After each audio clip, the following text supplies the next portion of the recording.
Kalau dari Bapak sendiri ngelihat lebih mending yang mana gitu? Terima kasih. Kalau saya mending nggak bayar saya. Cuman gini, itu kan ada kebijakan pimpinan di atas, presiden dan lain-lain ya, diskusi. Sepertinya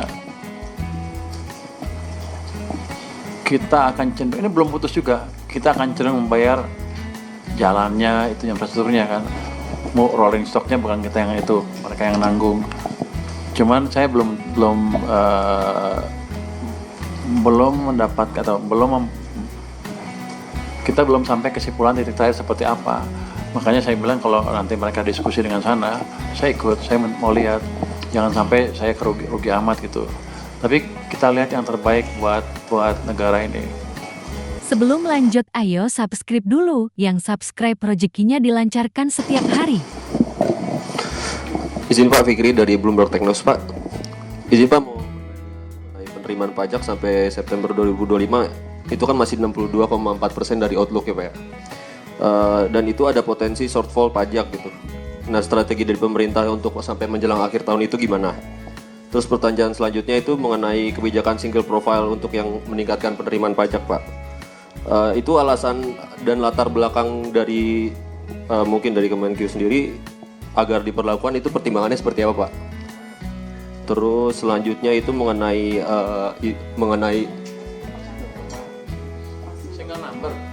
single profile itu ya. Itu selanjutnya soal DJP yang tahun 2026 itu akan bisa intip uang elektronik dan rekening digital mulai 2006 itu. Nah itu tanggapan dari Kemenkyu sendiri itu kayak gimana? Gimana nih? Yang soal DJP bisa rekening online nasabah, rekening digital dan uang elektronik nasabah gitu 2026. Akses ya seperti itu. Itu tanggapan dari Kemenkyu gimana dan apa itu dibutuhkan lah untuk saat ini gitu. Manfaatnya seperti apa gitu-gitu. Terima kasih Pak. Tadi yang pernah nanya mengenai lupa gua. Mengenai penerimaan pajak Pak, masih 62,4% sampai. Jadi kita tadi rapat ALKO tentang pendapatan APBN kita seperti apa sampai akhir tahun. Kita udah hitung semuanya, kira-kira masih defisit yang paling penting ya, di bawah 3% terjaga dengan baik. Itu masih terjaga dengan baik. Itu yang paling penting kan untuk kita ya. Jadi pajaknya akan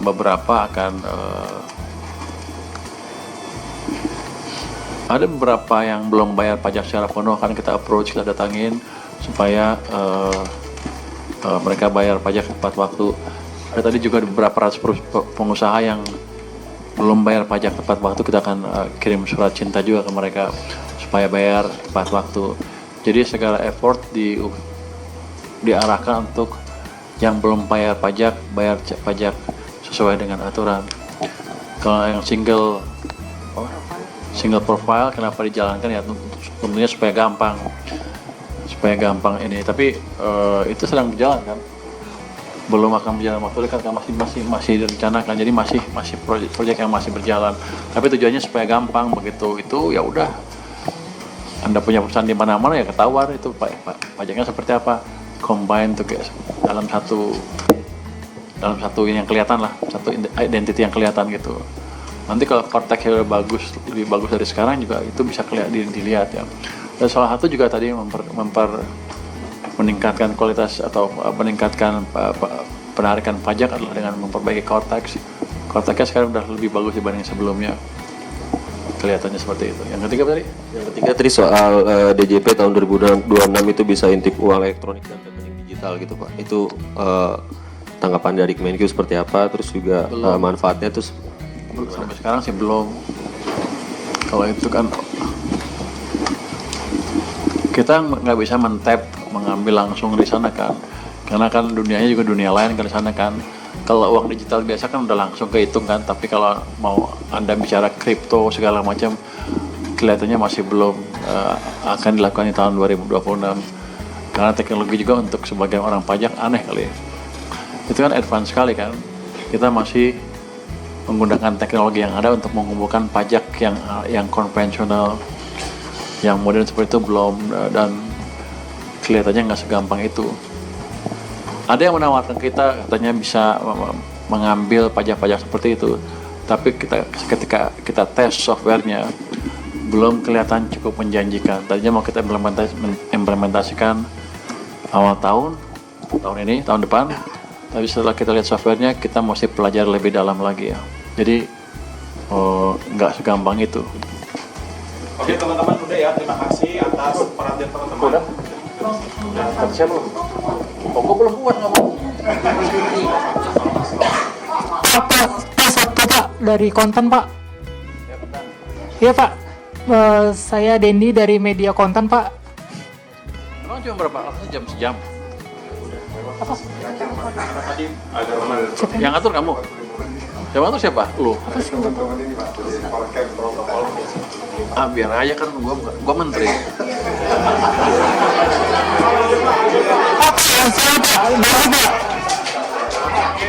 Mau atau kau pinggir dulu?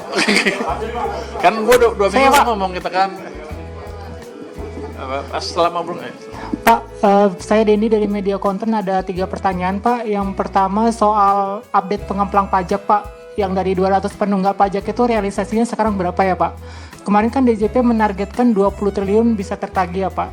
Apakah ini bisa tertagih seluruhnya atau bagaimana Pak? Terus pertanyaan kedua Pak soal serapan belanja KL Pak. Apakah sampai sekarang ada KL yang masih serapan belanjanya rendah Pak? Terus untuk rencana realokasi ke anggaran MBG ini jadi atau enggak Pak? Terus pertanyaan ketiga soal CPNS Kemenkyu Pak. Bakal ngambil dari stand nggak atau enggak Pak? Terima kasih. Atau dari luar stand Pak? Ya, lu nanya 3, gua udah lupa 3-3-nya. Iya Pak, ada 3 itu aja Pak. Yang pertama apa tadi? Pengemplang pajak, 200 penunggak pajak. Itu yang 200 orang itu, ya kita kumpulkan terus kan targetnya 50 T ya. Tapi itu kan nggak bisa langsung kan, ada yang dicicil segala macam. Sampai sekarang baru terkoleksi 8 triliun. Sebagian masih mau bayar cicilan, sebagian lagi masih dikejar. Tapi kita akan yang 50 T itu akan kekejar pelan-pelan ya. Tapi baru 8 sekarang kira-kira. Yang kedua apa tadi? Tapi yang target 20 triliun Pak bakal bisa tertagih berarti sampai akhir tahun ini. Kemarin kan DJP targetnya 20 triliun tertagih Pak. Kemungkinan besar tertagih. Mereka jangan main-main sama kita. Apalagi yang kedua? Soal Lapangan belanja KL sudah kita pelajari kan masih gerak nih. Cuman rata-rata masih sesuai dengan rencananya. Tapi ada juga beberapa yang sudah nyerah mengembalikan uang ke kita. Kita hitung-hitung ada 3,5 triliun yang dibalikin sampai dengan sekarang karena mereka nggak mampu belanjain. itu kementerian apa aja Pak? Itu rahasia.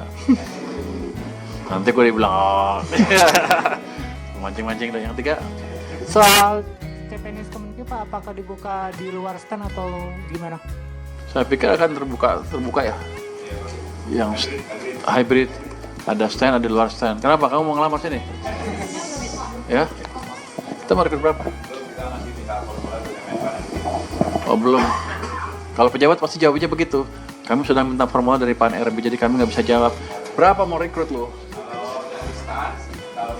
Nggak, lu merekrut berapa total? 279. Itu stand.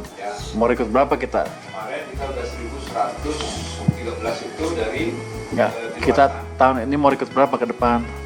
untuk saudara yang baru kita hitung 209, karena yang kemarin itu 1100 itu sudah dari yang di luar sana. Nah, tahun ini kita akan mengusulkan ya usulan DC yang Berapa? Pak Jaka tadi bilang 300. Yang SMA itu? Ya. Oh, jadi gini, kalau lihat dia terjemahan apa yang dia katain, nextnya stand semua. Karena 1100 sebelumnya udah dari luar stand. Gitu loh jam. Kayak itu ya, satu. Yang kedua, kan bea cukai perlu tenaga lapangan tuh. Jangan semuanya bawa, harus ada yang ini tenaga tekniknya ya. Teknis yang ngambilin bea cukai itu. Anda lihat kan kita bocor di mana-mana, sebagian juga karena kurang orang. Kita akan rekrut 300 lulusan SMA seluruh Indonesia. Direkrut di masing-masing lokasinya nanti. Sini yang lulusan SMA siapa? Udah lebih semua kan?